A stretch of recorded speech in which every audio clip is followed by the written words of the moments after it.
Hello, welcome teachers club PSC. എല്ലാ പ്രിയപ്പെട്ട അധ്യാപക സുഹൃത്തുക്കൾക്കും ഉദ്യോഗാർത്ഥികൾക്കും ടീച്ചേഴ്സ് ക്ലബ് PSCയിലേക്ക് സ്വാഗതം. പുതിയ ഒരു വേക്കൻസി നോട്ടിഫിക്കേഷനാണ്. ഇടയ്ക്കിടയ്ക്ക് പല സംസ്ഥാനങ്ങളിൽ പല ജില്ലകളിൽ വരാറുള്ള ഒരു സ്കൂൾ ഗവൺമെൻറ് സെക്ടറിലുള്ള വേക്കൻസീസാണ്, പെർമനൻറ്റ് വേക്കൻസീസാണ്. പലപ്പോഴും ഇതിൻ്റെ വീഡിയോസ് നിങ്ങൾ കണ്ടിട്ടുണ്ടായിരിക്കും അല്ലേ? അപ്പോൾ അത് കണക്കൊരു പ്രധാനപ്പെട്ട വേക്കൻസി കഴിഞ്ഞ മാസം ഉണ്ടായിരുന്നു, ഇപ്പോഴും വിളിച്ചിട്ടുണ്ട്. DAV സ്കൂൾ, ഡാവിൻ്റെ സീനിയർ സെക്കൻഡറി സ്കൂളിലേക്കുള്ള ഒരു വേക്കൻസികളാണ് വന്നിരിക്കുന്നത്. അപ്പോൾ അതിനെക്കുറിച്ചുള്ള ഒരു വീഡിയോ ആണ്. അപ്പോൾ തീർച്ചയായിട്ടും നിങ്ങൾ വീഡിയോ കാണുന്നവർ, ഞാൻ എപ്പോഴും പറയാറുള്ളത് പോലെ തന്നെ ചാനൽ ഇത്തരത്തിലുള്ള അപ്ഡേഷൻസിന് വേണ്ടിയിട്ട് ചാനൽ സബ്സ്ക്രൈബ് ചെയ്യുക, കമൻറ്റ് സെക്ഷൻസ് ചെയ്യുക. കമൻറ്റ് സെക്ഷൻസ് ചില വീഡിയോകളിൽ ഓഫായിരിക്കും, കാരണം നമ്മൾ എത്ര വീഡിയോ ഇട്ട് കൊടുത്തു കഴിഞ്ഞാലും അത് ജസ്റ്റ് നോക്കാതെ വീണ്ടും വീണ്ടും വന്ന് സംശയങ്ങൾ ചോദിക്കുന്നുണ്ട്. വീഡിയോ ഫുള്ള് കാണുക. ഓക്കെ, ഇടുന്ന വീഡിയോസ് ഒരുവിധപ്പെട്ട് നിങ്ങൾക്ക് അയക്കാൻ പറ്റുന്ന തരത്തിലുള്ള എല്ലാ ഡേറ്റാസും ഡീറ്റെയിൽസും അവിടെ പറയുന്നുണ്ട്. അപ്പോൾ അത് പൂർണ്ണമായിട്ട് കണ്ടിട്ട് നിങ്ങൾ എന്ത് ചെയ്യുക, എന്തെങ്കിലും ഡൗട്ട്സ് ഉണ്ടെങ്കിൽ താഴെ കാണുന്ന നമ്പറിൽ വിളിച്ച് ചോദിച്ചാൽ മതി. അപ്പം തീർച്ചയായിട്ടും ഒരു ലൈക്ക് ചെയ്യുന്നതുകൊണ്ടൊരു ബുദ്ധിമുട്ടുമില്ല നിങ്ങൾക്ക്. അപ്പോൾ തീർച്ചയായും ലൈക്ക് ചെയ്ത് കഴിഞ്ഞാൽ വീഡിയോ കൂടുതൽ റെക്കമെൻഡ് ചെയ്ത് പോവുകയും, ഒരുപാട് ഉദ്യോഗാർത്ഥി ഒരു ജോലി ആഗ്രഹിച്ച് നിൽക്കുന്ന, എവിടെയായിരുന്നാലും ഒരു ജോലി കിട്ടിയാൽ മതി, ഒരു ടീച്ചിങ് പാഷനായിട്ട് നിൽക്കുന്നവരൊക്കെ ജോലി കിട്ടിയാൽ മതി എന്ന് വിചാരിക്കുന്നിടത്തേക്ക് അത് എത്തുകയും ചെയ്യും. ഓക്കെ, അപ്പോൾ അതിനുവേണ്ടി നിങ്ങൾ തീർച്ചയായിട്ടും ലൈക്ക് ചെയ്യണം, വീഡിയോ ഷെയർ ചെയ്യണം, കമൻറ്റ് ചെയ്യണം, അതുപോലെ തന്നെ സബ്സ്ക്രൈബ് ചെയ്യുക. താഴെ പുതിയൊരു ഓപ്ഷൻ ഉണ്ട്, ഹൈപ്പ് എന്നുള്ള ഓപ്ഷൻ ഉണ്ട്, അതും കൂടെ ചെയ്യുക. ഓക്കെ, അപ്പം ഇതിൻ്റെ ബാക്കിൽ നിന്ന് ഒരുപാട് വീഡിയോസ് അപ്ഡേറ്റ് ആയിട്ട് വരുന്നുണ്ട്. കഴിഞ്ഞ ദിവസങ്ങളിൽ പറഞ്ഞ അതിൻ്റെ കാര്യങ്ങളെല്ലാം ചെയ്ത് കൊടുത്തിട്ടുണ്ട്. സൈനിക് സ്കൂളിലെയും ആർമി പബ്ലിക് സ്കൂളിലെയും നേവി സ്കൂളിലെയും അതുപോലെ തന്നെ DSSPയുടെ ഒക്കെ എല്ലാം, പിന്നെ അസിസ്റ്റൻറ്റ് പ്രൊഫസർ വേക്കൻസീസിൻ്റെ എല്ലാ വീഡിയോസും ഉടനെ തന്നെ ഇതിൽ അപ്ഡേറ്റ് ആയിട്ട് വരുന്നതാണ്. അപ്പോൾ നമുക്ക് ഈ വീഡിയോയിലേക്ക് പെട്ടെന്ന് കിടക്കാം, വളരെ പെട്ടെന്ന് തന്നെ പറഞ്ഞു തീർക്കാം. ഓക്കെ, അപ്പോൾ ഡാവ് പബ്ലിക് സ്കൂള്, അതിൽ വിളിച്ചിരിക്കുന്ന പോസ്റ്റ് ടീച്ചിങ് ഉണ്ട്, നോൺ ടീച്ചിങ് ഉണ്ട്. PGT Hindi, English, mathematics, chemistry, biology. PGT Hindi, mathematics, സംസ്കൃതം, finance, health, wellness counsellor. PRT ഉണ്ട്, PRT ഹിന്ദി ഉണ്ട്, ഇംഗ്ലീഷ് ഉണ്ട്, സംസ്കൃതം ഉണ്ട്, സയൻസ് ഉണ്ട്, സോഷ്യൽ സയൻസ് ഉണ്ട്, കമ്പ്യൂട്ടർ സയൻസ് ഉണ്ട്, മ്യൂസിക് ഉണ്ട്.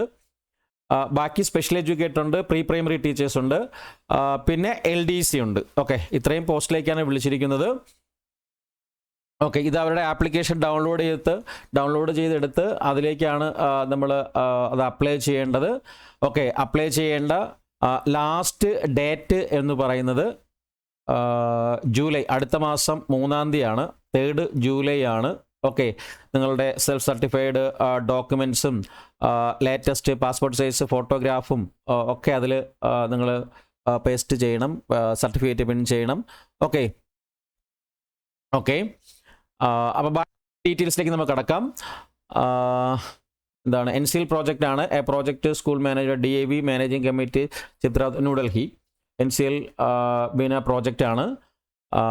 അപ്പം അതിൽ post graduate teacher, mathematics qualification. നമ്മുടെ ഇതിൽ ഞാൻ എല്ലാത്തിൻ്റെയും ക്വാളിഫിക്കേഷൻ പറയുന്നില്ല, ഞാൻ ജനറലായിട്ടൊരു കാര്യം പറയാം. ക്വാളിഫിക്കേഷൻ്റെ കാര്യത്തിൽ ഇപ്പോൾ PGT ആണെങ്കിൽ, പോസ്റ്റ് ഗ്രാജുവേറ്റ് ടീച്ചർ ആണെങ്കിൽ നമുക്കറിയാമല്ലോ, PG വേണം, അതുപോലെ തന്നെ BEd വേണം. രണ്ടിനും 50% മാർക്ക്. അതായത് സെൻട്രൽ ഗവൺമെൻറ് സെക്ടറിലേക്ക് ഒരു പോസ്റ്റിൽ PGT അപ്ലൈ ചെയ്യാൻ വേണ്ടിയിട്ട് നമുക്ക് അതാത് വിഷയങ്ങളിലുള്ള PGയും BEd മാത്രം മതി. അല്ലാതെ എന്ത് വേണ്ട, അതിൻ്റെ സീറ്റെറ്റോ കാര്യങ്ങളൊന്നും തന്നെ, സീറ്റെറ്റോ സെറ്റോ നെറ്റോ അങ്ങനെയുള്ള ഒരു കാര്യങ്ങളും വേണ്ട. അതുപോലെ തന്നെ പോസ്റ്റ് ഗ്രാജുവേറ്റ് ഇംഗ്ലീഷ് വിളിച്ചിട്ടുണ്ട്. TGT painting. അപ്പം TGT ആകുമ്പോഴത്തേക്ക് സാധാരണ ചില പോസ്റ്റുകളിലേക്ക് അതാത് സബ്ജക്റ്റിൻ്റെ ഡിഗ്രിയും BEd മാത്രം മതി. ചില സബ്ജക്റ്റിലേക്ക് വരുമ്പോഴത്തേക്ക് അതിൻ്റെ സീറ്റെറ്റ് കൂടി BEd ഇല്ലാതെ തന്നെ വിളിക്കുന്നുണ്ട്. അതായത് സബ്ജക്റ്റ് മാത്രം മതി. ഇപ്പോൾ കമ്പ്യൂട്ടർ സയൻസ് ഒക്കെ വിളിക്കുമ്പോഴത്തേക്ക് BSc കമ്പ്യൂട്ടർ സയൻസ് മാത്രം മതി, അതിൽ BEd വേണ്ട. BEd ഉണ്ടെങ്കിൽ സീറ്റെറ്റ് എടുക്കാൻ പറ്റുള്ളൂ, അതൊന്നും വേണ്ട. അപ്പോൾ ഇവിടെ പെയിൻറ്റിങ്ങിനും അങ്ങനെ തന്നെയാണ് കൊടുത്തിരിക്കുന്നത്. ഇനി പോസ്റ്റ് ഗ്രാജുവേറ്റ് ടീച്ചർ ബയോളജി, മുകളിൽ പറഞ്ഞ കാര്യങ്ങൾ തന്നെയാണ്. Post graduate teacher chemistry, post graduate teacher Hindi. TGT Hindi വരുമ്പോഴത്തേക്ക് ഞാൻ നേരത്തെ പറഞ്ഞല്ലോ, TGT ആകുമ്പോഴത്തേക്ക് അതാത് വിഷയങ്ങളിലുള്ള ഡിഗ്രി പ്ലസ് BEd പ്ലസ് സീറ്റെറ്റ്, നമ്മളെ സംബന്ധിച്ചിടത്തോളം സീറ്റെറ്റ് ആണ് വേണ്ടത്. അതുപോലെ ടെറ്റുള്ളവർക്കും അപ്ലൈ ചെയ്യാൻ കേട്ടോ. State teacher eligibility test okay അതായത് അപ്പം നിങ്ങൾക്ക് CTET ഇല്ലാത്തവർക്കും ഇത് അപ്ലൈ ചെയ്യാമെന്നാണ് അവർ പറയുന്നത്. CTET ഇല്ലെങ്കിൽ നിങ്ങൾക്ക് സ്റ്റേറ്റ് ലെവലിൽ നമ്മുടെ KTET ഉണ്ടായിരുന്നു കഴിഞ്ഞാലും സ്റ്റേറ്റിൽ പഠിച്ചിരിക്കുന്ന KTET ഉണ്ടായിരുന്നു കഴിഞ്ഞാലും ഇത് അപ്ലൈ ചെയ്യാമെന്നാണ് അവർ പറയുന്നത്. ഓക്കെ, അപ്പോൾ TGT Hindi, TGT Sanskrit, TGT mathematics, TGT health and wellness counsellor, PRT social science, PRT special educator PRT grade, PRT English, PRT science. അതിന് PRTയുടെ പറഞ്ഞല്ലോ, PRT ആകുമ്പോഴത്തേക്ക് CTET 1 ആണ് വേണ്ടത്, DLEDും CTET 1 ആണ് വേണ്ടത്. പക്ഷേ KTET 1 തൊട്ട് ഉണ്ടെങ്കിൽ അപ്ലൈ ചെയ്യാൻ പറ്റും. PRT സംസ്കൃതം, PRT computer science, PRT music, pre primary teachers, LDC accountants, lab assistant chemistry biology, അതുപോലെ തന്നെ lab assistant computer science and physics, ഇത്രയും വിളിച്ചിട്ടുണ്ട്. അപ്പോൾ സാലറിയൊക്കെ 7th പേ സ്കെയിലാണ്. എങ്ങനെ അപ്ലൈ ചെയ്യണം, അതായത് ഇതിൻ്റെ ഏജ് ലിമിറ്റ് എന്ന് പറയുന്നത്, അപ്പർ ഏജ് ലിമിറ്റ് എന്ന് പറയുന്നത് 40 വയസ്സാണ്. PGTയുടെ ഏജ് ലിമിറ്റ്, ബാക്കിയുള്ള എല്ലാ പോസ്റ്റിൻ്റെ ഏജ് ലിമിറ്റ് ഏപ്രിൽ 1 35 വയസ്സ് കവിയാൻ പാടില്ല. ഏപ്രിൽ 2026 1. ഓക്കെ. ആപ്ലിക്കേഷന് പ്രിസ്ക്രൈബ്ഡ് ആയിട്ടുള്ള ഫോമായിട്ടുണ്ട്, അതിലാണ് അപ്ലൈ ചെയ്യേണ്ടത്. അപ്പോൾ അതിനുള്ള കാര്യങ്ങളൊക്കെ ഞാൻ കാണിച്ചു തരാം, എങ്ങനെയാണ് അപ്ലൈ ചെയ്യുന്നത്, ഏതാണ് സൈറ്റ്, ഇതെല്ലാം വളരെ കൃത്യമായിട്ടും വ്യക്തതയായിട്ടും പറഞ്ഞു തന്നു കഴിഞ്ഞാൽ നിങ്ങൾ അവിടെ ഇവിടെ മുക്കുമൂലയും കണ്ടിട്ട് വിളിച്ചു ചോദിക്കുന്ന ഒരു പരിപാടിയുണ്ട്. മുമ്പ് മെസ്സേജ് അയക്കാൻ പറ്റുന്നത് മെസ്സേജ് അയച്ചോളൂ, കുഴപ്പമില്ല. പക്ഷേ ആ സമയം ചിലപ്പം നിങ്ങൾ അയക്കുന്നയോ മെസ്സേജ് ഇടുന്ന സമയത്ത് വിളിക്കുന്ന സമയത്ത് എടുക്കാൻ പറ്റില്ലെങ്കിൽ കിട്ടത്തില്ല. അപ്പോൾ മാക്സിമം നിങ്ങൾ വീഡിയോ കാണാനായിട്ട് ശ്രമിക്കുക. ഇതിൻ്റെ കൂടെ തന്നെ പറയാനുള്ളത്, നമ്മുടെ അടുത്ത ഒക്ടോബർ നവംബർ മാസത്തിൽ വിളിക്കാൻ പോകുന്ന നമ്മുടെ EMRS Eklavya model residential school എന്നാണ് ഏകലവ്യ സ്കൂളിൻ്റെ പേര് കേട്ടോ. അപ്പോൾ അതിലേക്ക്, അതുപോലെ തന്നെ AES atomic energy education society school, അതുപോലെ തന്നെ SSA സമഗ്ര ശിക്ഷ അഭിയാൻ, ഇതിൻ്റെയൊക്കെ വേക്കൻസി നോട്ടിഫിക്കേഷൻസ് ഓൾറെഡി വന്നിട്ടുള്ളതാണ്.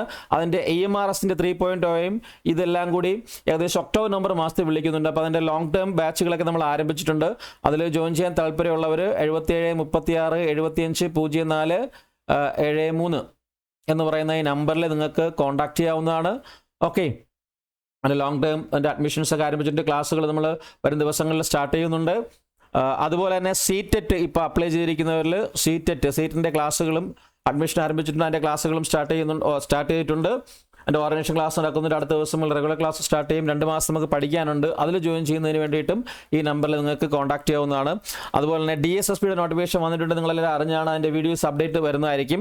അപ്പോൾ അതിൻ്റെ ക്ലാസ്സുകളും ഉടനെ, അതായത് DSSSB എന്ന് പറയും, DSSSB Delhi subordinate selection service board. Okay, അപ്പോൾ അതിൻ്റെ ഡീറ്റെയിൽസ് നിങ്ങൾക്ക് അപ്ഡേറ്റ് തരാം. അപ്പോൾ അതിൻ്റെയും ക്ലാസ്സുകൾ ആരംഭിക്കുന്നുണ്ട്. ഓക്കെ, അപ്പം ഇതിന് എങ്ങനെയാണ് ഇതിൻ്റെ ബാക്കിയുള്ള ഡീറ്റെയിൽസ്, എങ്ങനെ അപ്ലൈ ചെയ്യാം, എവിടെ നിന്ന് ഫോം എടുക്കും, എങ്ങനെയാണ് ഇത് കിട്ടുന്നതെന്നൊക്കെ അറിയുന്നതിന് വേണ്ടി ജസ്റ്റ് ഞാൻ പറഞ്ഞു തരാം എങ്ങനെയാണ് ചെയ്യുന്നുള്ള കാര്യം. ജസ്റ്റ് നിങ്ങൾ ഇതിൽ ഗൂഗിളിൽ കയറുക, അതിൽ davpsbina.in എന്ന് പറയുന്ന സൈറ്റിലേക്ക് കയറുക, വെബ്സൈറ്റിലേക്ക് കയറുക. davpsbina.in ജസ്റ്റ് ക്ലിക്ക് ചെയ്യുക. അപ്പോൾ ഈ ഒരു സൈറ്റ് ഇങ്ങനെ ഓപ്പൺ ആയിട്ട് വരും. DAV public senior secondary school, എന്താണ്, Sonbhadra UP. Okay, Sonbhadra districts ആണ് UPയിൽ. അപ്പം അതിലിതാ ഇവിടെ നമുക്കിങ്ങനെ നോട്ടീസ് ബോർഡ് എന്ന് പറഞ്ഞ് കാണാം. അതിൽ വ്യൂ ആൾ കൊടുത്താൽ മതി. വ്യൂ ആൾ കൊടുത്തു കഴിഞ്ഞാൽ ഓക്കെ, അതാ ഇങ്ങനെ വരും. ഇങ്ങനെ അടുത്തൊരു നെക്സ്റ്റ് ഒരു പേജ് വരും, വിൻഡോ വരും. ഇതിൽ ഫസ്റ്റ് കിടക്കുന്നതാണ് നമ്മുടെ, ഞാനിപ്പോൾ പറഞ്ഞ അഡ്വർടൈസ്മെൻറ്റ് ഇവിടെ കിടക്കുന്നുണ്ട്. സെക്കൻഡ് അതിൻ്റെ ഫസ്റ്റ് നോട്ടിഫിക്കേഷൻ വന്നത്. തേർഡാണ് ആപ്ലിക്കേഷൻ ഫോം ഇങ്ങനെ കിടക്കുന്നത്. ഓക്കെ, ജസ്റ്റ് ഞാൻ സിമ്പിളായിട്ടൊന്ന് കാണിച്ചിരുതാ. ഇതാണ് നമ്മളിപ്പോൾ കണ്ട ആപ്ലിക്കേഷൻ ഫോം. ഓക്കെ, ഇത് രണ്ടാമത്തത് അതിൻ്റെ ഞാൻ ആദ്യം കണ്ട നോട്ടിഫിക്കേഷൻ. ഓക്കെ, മൂന്നാമതായിട്ട് കിടക്കുന്ന ഇതാണ് നിങ്ങളുടെ ആപ്ലിക്കേഷൻ ഫോം. ഇതാണ് നിങ്ങളുടെ ആപ്ലിക്കേഷൻ ഫോം എന്ന് പറയുന്നത്. ഈ ആപ്ലിക്കേഷൻ ഫോം ഡൗൺലോഡ് ചെയ്ത് ഇതിലാണ് ഫോട്ടോ ഒക്കെ പേസ്റ്റ് ചെയ്ത് നിങ്ങൾ ഏതാണ് ഇതിൽ കൊടുത്തിരിക്കുന്ന വിവരങ്ങളെല്ലാം കറക്റ്റ് ഫില്ലപ്പ് ചെയ്ത് ഇതിലാണ് നിങ്ങൾ അതിൻ്റെ അഡ്രസ്സും അയക്കേണ്ട അഡ്രസ്സും കാര്യങ്ങളെല്ലാം താഴെ കൊടുത്തിട്ടുണ്ട്. അപ്പം അതിലാണ് നിങ്ങളുടെ സർട്ടിഫിക്കറ്റൊക്കെ സെൽഫ് ഫസ്റ്റഡ് സർട്ടിഫിക്കറ്റൊക്കെ വെച്ച് നിങ്ങൾ അപ്ലൈ ചെയ്യേണ്ടത്. ഓക്കെ, അപ്പോൾ ഇത്രയും കാര്യങ്ങളേ ഉള്ളൂ ഇതുമായിട്ട് ബന്ധപ്പെട്ട് പറയുകയാണെങ്കിൽ. അപ്പം അപ്ലൈ ചെയ്യാൻ താല്പര്യമുള്ളവർക്ക് എത്രയും പെട്ടെന്ന് തന്നെ എന്ത് ചെയ്യുക, അപ്ലൈ ചെയ്യുക. 3-ാം തീയതിയാണ് ലാസ്റ്റ് ഡേറ്റ്. അപ്പം ഈ ഒരു വീഡിയോയിൽ ഇത്രയും കാര്യങ്ങളേ ഉള്ളൂ. ഓക്കെ, എന്തെങ്കിലും ഡൗട്ട്സ് ഉണ്ടെങ്കിൽ തീർച്ചയായിട്ടും താഴെ കാണുന്ന നമ്പറിലേക്ക് വിളിച്ചു ചോദിക്കാം. അഡ്മിഷന് വേണ്ടി വിളിക്കാം. ഓക്കെ, അപ്പോൾ താങ്ക് യു. വന്ദേ മാതരം. ജയ് ഹിന്ദ്.